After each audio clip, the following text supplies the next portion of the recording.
We've been bald-faced lied to for almost 3 years, people. How does it feel? Well, for some of you, it probably feels like myocarditis, but more on that later. Here's another one for you. The U.S. Department of Energy is now getting around to admitting that whole Wuhan lab leak theory was more than likely true and the origin of COVID. Pretty wild because prominent scientists and a whole symphony of conservatives were shamed, censored, and even social media banned for putting that out there at the start of this whole charade. But the Department of Energy says it has revised its assessment based on new intelligence, but that's most likely a lie too. This whole thing has been a cover-up with Fauci fingerprints all over it since day one, and that's not new intelligence, that's just the latest admission.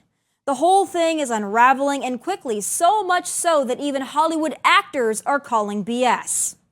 Okay, so the movie goes like this. The biggest drug cartels in the world get together and buy up all the media and all the politicians and force all the people in the world to stay locked in their homes. And people can only come out if they take the cartel's drugs and keep taking them over and over. I threw the script away.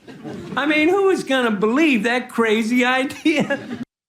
But don't worry, big media is still going to do the work of big government and big pharma, and now railroad Woody Harrelson for daring to speak the truth. But you gotta love how beholden these liberals are to their lies. Even after all this, they are still trying to slander and demean detractors by calling us conspiracy theorists, which for those keeping score is no longer an insult, so keep up, liberals. We wear it like a badge of honor, well, kind of like you wear your masks alone in the car. I mean, honestly, I feel sorry for those who are still buying this COVID scam, or at least pretending to as a front and a cover. How many years do you think you guys can keep this up? Because for nearly 3 years now, we've all been lied to about COVID, but some of you delusional libs wear your masks and shoot up your vaccines because you worship your political party. Not even your own well-being, health, or freedom is above the almighty D for Democrat. And no, we Trumpers are not the same, because though Trump initially pushed the COVID vaccine, most of us didn't get it or buy into it because Trump isn't our messiah. When it comes to shooting experiments into our arms, that's where we draw our loyalty line. You should try it someday. It could save your life. The COVID plandemic has been the biggest hoax of our time. And if you don't think they'll pull this again, you haven't been paying attention or taking a clean breath of air outside of your double mask. But lucky for you sheeple, we, the conspiracy theorists, will never let this happen again, so you're welcome. Now run along and bury your heads back into the sand where you're most comfortable. You're 24, peak physical condition, can run circles around me right now. How did doctors describe what happened to you?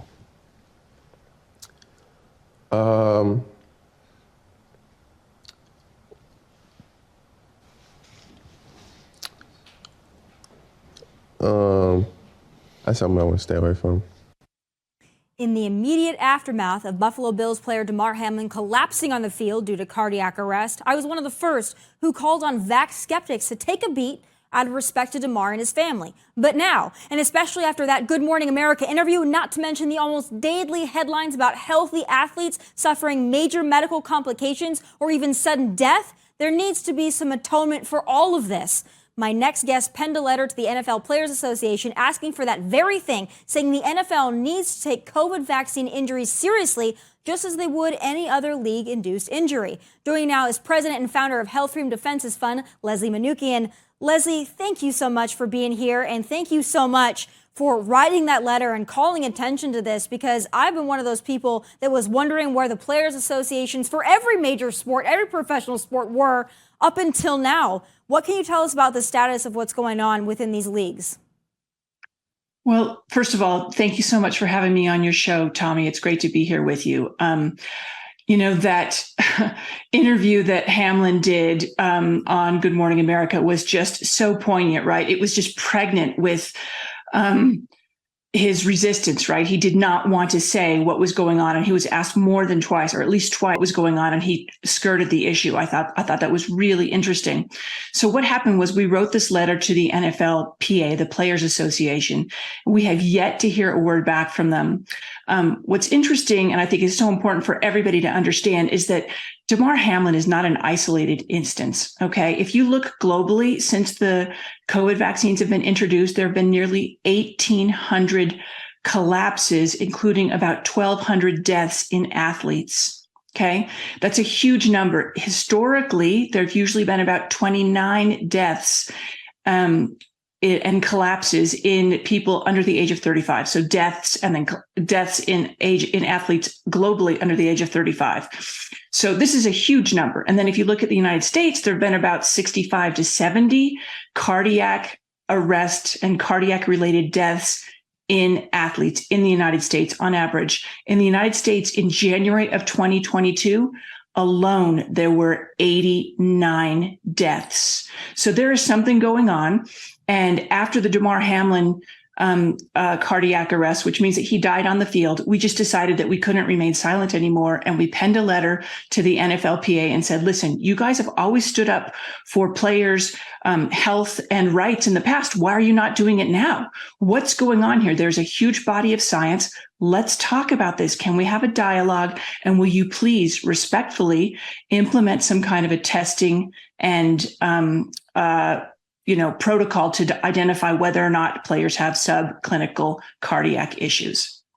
It's wild to me, but then when you really dig into it, it's the money that's speaking louder than anything. I mean, when you look at who is a sponsor of the NFL, when you look at the commercials that run during NFL and other major sports games and productions, I mean, they are pharmaceutical companies, they are Pfizer. So do you think that that is playing a big role in that, not only in them not responding to your letter, but also someone like a Damar Hamlin, who quite frankly looked like he didn't want to answer that because he didn't want the backlash of outing the pharmaceutical industry? That's what spoke to me, and I'm wondering if this is all about the dollars and cents of it all.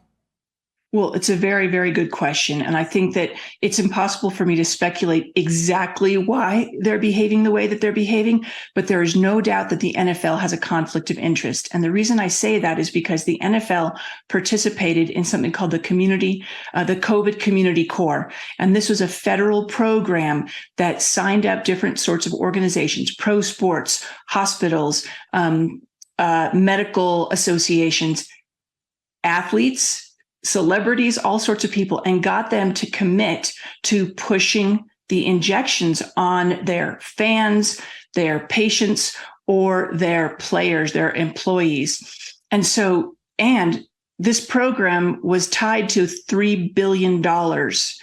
I don't know how much the NFL got, whether the NFL got a penny. I don't know that. But just being one of the inaugural groups that signed on to this COVID Community Corps presents a conflict of interest. And it's no surprise, it's no secret that the NFL has been pushing the shots on players. This is the NFL itself, not the NFLPA, the Players Association, but that they've been, promoting the shots heavily, and almost every single player and most people who were involved with these organizations actually took the shot. But I have something really, it's kind of a bombshell to drop, if I may, Tommy.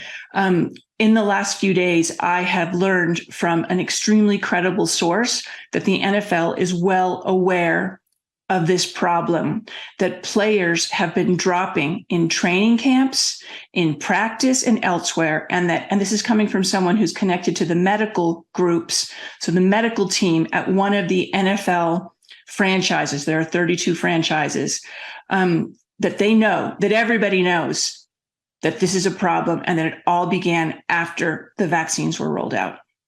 Well, that doesn't surprise me. It doesn't surprise me that they know it either, because this is not just some kind of coincidence.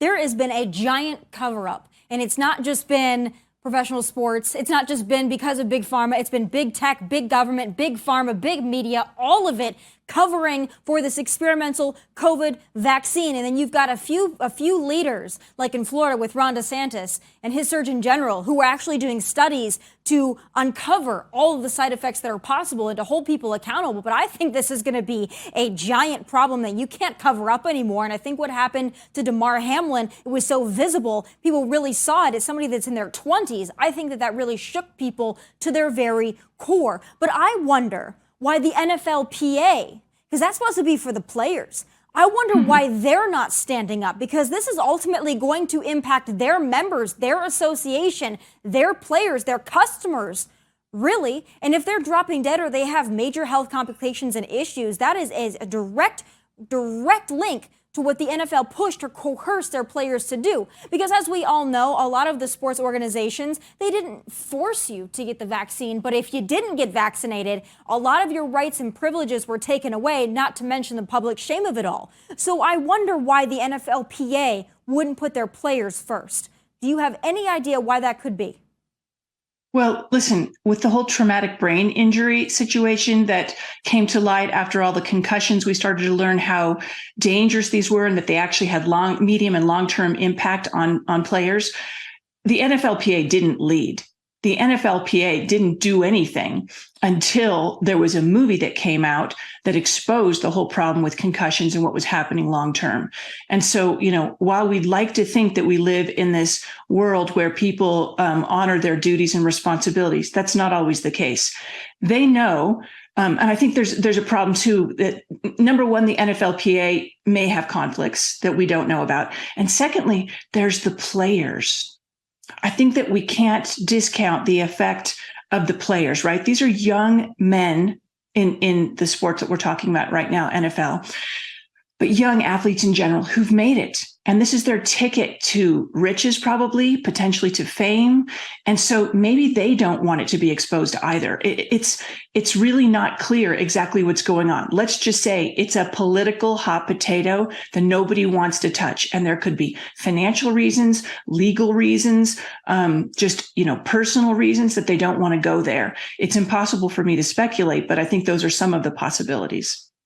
Well, I'm so happy that you are out there and you are reminding folks of something that they would really like to sweep under the rug. But what really troubles me, you mentioned these young athletes. Of course, they've got the world at their fingertips. They've got medical resources, whether they've got vaccine injuries and side effects or not. They do have wonderful medical resources. I think about the average Joes out there that didn't get a big NFL or MLB or NHL contract that got the vaccine to keep their minimum wage job and now are suffering the same side effects and they really have no recourse. There needs to be some kind of atonement for everything that's happened and everybody that has suffered under these vaccine mandates. But the problem, like you alluded to, is that there are so many people with blame on their shoulders because of it. To get any accountability is going to be an uphill battle because it felt like everybody really came together to push this. So how do you even point the finger at one entity? Before I let you go, what's next for your organization and for this fight? What are you going to do if the players' associations continue to ignore you? What is the next step in bringing some visibility and awareness to this? Well, listen, I want to just say something very clearly. Health Freedom Defense Fund stands specifically for health freedom.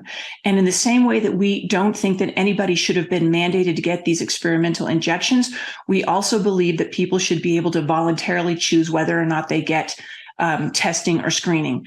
While you say that, and I agree with you that there are great medical resources available to these players, listen, the doctors who work for these professional sports organizations, they have conflicts too. They may not be telling the whole truth. They may be, they know who pays their bills, right? Who pays their salaries. And so I'm not so sure that these athletes have as many resources as you think, because the doctors may have a vested interest in not acknowledging what's going on. So I think that's one thing. But what's here for the future for us is that I am creating a coalition with a bunch of professional athletes representing a whole spectrum of professional sports. And we are going to be embarking on an initiative that shines a light on what is going on and how these professional players associations, players unions are not representing their players, and how the actual sports are not actually doing their duty to protect the players as well. So we are going to be working on this. I can't say more than that. Just stay tuned. There's a big initiative coming from us, and it's going to represent pretty much every major professional sport that we have. When I became aware of what you guys were doing because of a former Preds player, Mike Fisher, who has been very vocal about all of this and has really helped lead the charge, especially when it comes to Nashville and awareness on this. So I know that you've got a lot of wonderful people that are willing to put themselves and their reputation on the line to make sure that there's some accountability. So all of you joining together, I have a feeling you're going to make some noise, and I'm so happy to help amplify that. Thank you for standing for freedom, and may we never be dumb enough to go through this again as a nation. and, as a global mankind. Thanks so much for having me, Tommy. Yeah, more to come. Thanks, Leslie.